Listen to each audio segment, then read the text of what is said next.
Halo semua, kembali lagi di channel Trisul. Ya, udah lama banget kita nggak banyak update konten. Untuk teman-teman semua yang udah lama nungguin konten kita, mulai hari ini kita udah mulai akan update lagi ya, supaya Trisul bisa makin jos nih untuk update-update berita kripto. Dan di video kali ini secara spesial, gue sendiri yang akan sharing analisa Bitcoin ya. Jadi untuk teman-teman semua yang belum kenal, nama gue Jeremy dan gue adalah salah satu co-founder dari Trisul Trading Strategy. Dan di video kali ini kita akan bahas pergerakan harga Bitcoin itu dengan kotak-kotak pastinya ya, karena biasanya saya selalu menggunakan kotak-kotak untuk analisanya. Untuk teman-teman yang belum pernah menggunakan kotak-kotak untuk menganalisa pergerakan Bitcoin, bisa komentar di bawah ini untuk request ya. Siapa tahu saya bikinin tutorialnya khusus untuk teman-teman semua. Oke. Kita akan langsung masuk ke pembahasan Bitcoin ya selama seminggu terakhir. Oke, kita udah langsung buka di aplikasi TradingView ya. Ini untuk chart BTC USD, di mana biasanya gue menggunakan time frame M30 ya untuk ngelihat kurang lebih gimana sih pergerakan seminggu terakhir ya.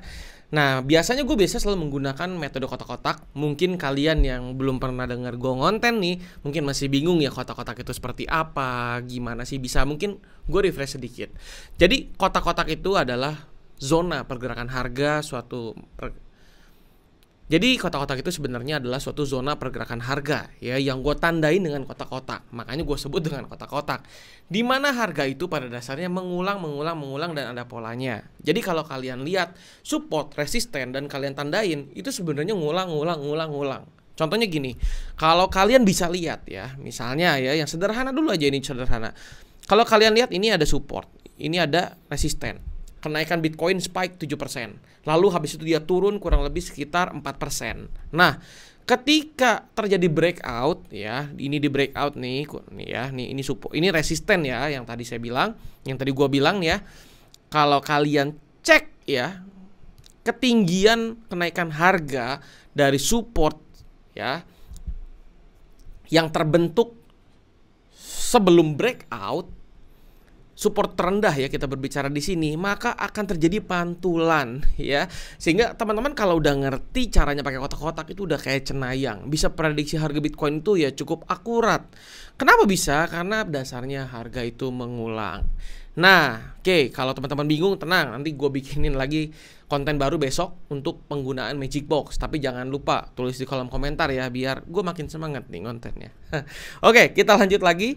Oke, jadi kalau kita lihat seminggu ya, dari akhir bulan kemarin Bitcoin itu benar-benar lagi berusaha untuk balik lagi ya. Gimana sih caranya ini bisa 21.000, itu berat banget Bitcoin. Karena kenapa? Karena kemarin juga udah jelas kenaikan suku bunga berkali lipat, isunya segala macam itu benar-benar ya, semua orang mau nggak ada pilihan megang dolar. Ya, cuman di sini kita udah lihat isu resesi makin tinggi, dinilai Amerika gagal mengatasi resesi dan isu-isu lainnya di luar sana yang ujung-ujungnya ke dampak global ya.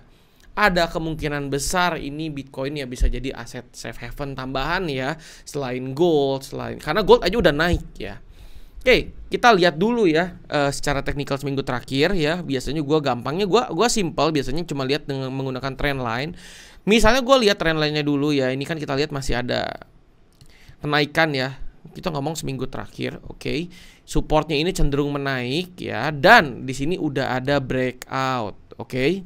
Ya, breakout yang mana Pak? Ini yang awal tadi dicontohin ya, yang merah ini ya. Jadi ini adalah breakoutnya dia, dan kalau kita lihat di sini kan udah ada resisten baru ya. Ini lagi berusaha dijebolin nih, karena begitu ini udah kesentuh dia toto ngedrop lumayan ya. Ini kurang lebih ngedropnya sekitar 4%-an, dan kurang lebih gimana ya ini bisa balik. Makanya kita coba analisa ya. Kalau kita lihat menggunakan kotak-kotak lagi, oke. Nah, ini belum bisa kita temukan ada magic box di area ini ya. Tapi kalau teman-teman mau lihat ya, ini sebenarnya udah kebentuk ya. Oke. Udah kebentuk support resisten baru. Oke. Kalau garis putus-putus ini atau resisten ini ditembus ya, analisa gua ini bisa kurang lebih selama kita berbicara 2-3 hari ke depan ini bisa nge-spike ya, potensinya ini ke area 21 ribuan ya, dan ini bisa jadi milestone baru untuk Bitcoin. Apakah dia akan terus naik ya atau enggak? Dan kalau kita lihat ya, memang trennya dalam beberapa, ini kalau kita berbicara tren yang lebih besar ya. Nih, ini gue zoom out. Kita lihat dalam sudut pandang kurang lebih sekitar 2 minggu lah ya. Nah, teman-teman bisa lihat di sini jelas ya, jelas. Karena ini udah lumayan ada gambarannya nih dari sini. Ini sebenarnya Bitcoin itu trennya masih dalam koridor positif ya. Seenggaknya masih bisa bertahan, dan trust dari investor di sini gue lihat masih ada ya di tengah gempuran nggak jelas gini ya, resesi ya. Oke, dan kalau memang kita lihat di sini ini udah ngebentuk ya. Oke. Di sini kita udah lihat di sini udah ngebentuk resisten yang udah berapa kali percobaan ya, satu ya, di sini udah beberapa kali ya.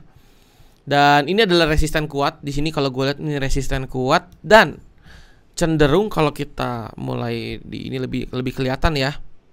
Oke, dari sini. Nah, ini kita ambil patokannya dari sini. Ini cenderung masih ada power untuk naik ya. Jadi kalau kita lihat titik tengahnya, maka Bitcoin itu ketika dia mengejar harga 21.000 ini, ada kemungkinan kuat dia akan ketahan di area sini ya. Jadi ini juga masuk ke area, biasanya gua kalau misalnya mengambil posisi pun, gua kalau misalnya acuannya tinggi kotak ini yang gue jadikan acuan, ya gua akan jual di area 80%-an atau 90%-an. Yang artinya apa? Ya kemungkinan besar ya reboundnya kuat sebelum menyentuh ujung kotak ini. Itu analisa sementara dari gua, dan kemungkinan besar di sini bisa ada spike cukup kuat ya. Yang bahkan kalau gua lihat ini spike-nya bisa turun 7%-an lah ya, kurang lebih ya 7%-an. Tahu dari mana itu bisa turun seperti itu? Karena kalau gua biasanya menggunakan kotak-kotak, contoh paling gampang gini ya, contoh paling gampang ya. Teman-teman bisa lihat ya. Ini gue pakai price range lagi, oke, biar teman-teman ada gambaran dulu ya. Ini kan ada resisten, contoh, ini ada support, oke, penurunan sampai 9%. Di sini kita lihat spike yang cukup dalam ya. Lalu dia rebound ke atas, sempat turun, rebound ke atas lagi, dan dia mentok dan dia turun ya sebelum resisten ini kebentuk. Ini kalau gue geser ke kanan ya, kotaknya gue geser ke kanan, gue taruh di resisten yang kebentuk ini ya. Ini kurang lebih penurunannya kurang lebih sama. Bisa kelihatan nggak? Dari atas ke bawah ini tingginya kan 9%-an. Yang ini yang kiri juga 9%. Yang artinya harga itu mengulang. Paham sampai sini ya? Tapi bukan berarti mengulang itu selalu mentok di ujung kotak. Akan ada namanya rejection ketika market sudah memasuki area oversold atau overbought. Nanti gue akan jelaskan yang sebenarnya simple banget. Dan ketika harga di sini ternyata dia naik lagi kencang dan dia nge-breakout, di sini kan ada resist ya. Lalu terbentuk resist baru di atas ya. Ini gue geser nih ya, gue geser. Kotaknya sama ukurannya. Dia menyentuh resisten baru dan dia turun spike kenceng lagi. Kurang lebih sama lagi nggak turunnya. Di sini gue udah dapet 3 pola 9% penurunan harga BTC USD. Dan kemungkinan besar ya, karena ini baru aja breakout, jika Bitcoin ganti tren lagi, dia spike ke bawah, maka ya teman-teman udah bisa lihat. Nah, turunnya kurang lebih bisa 9% lagi, which is kalau teman-teman ngambil long sekarang, pastiin gunakan stop lossnya yang terukur ya, karena potensi turunnya itu lumayan. Dan teman-teman yang mau ngambil short itu bisa ngambil di area overbought-nya di area kurang lebih di 21.075 lah. Ini base position. Ya, dan Pak, kalau TP-nya sampai mana, Pak? Ya kalau gua gambarin ya.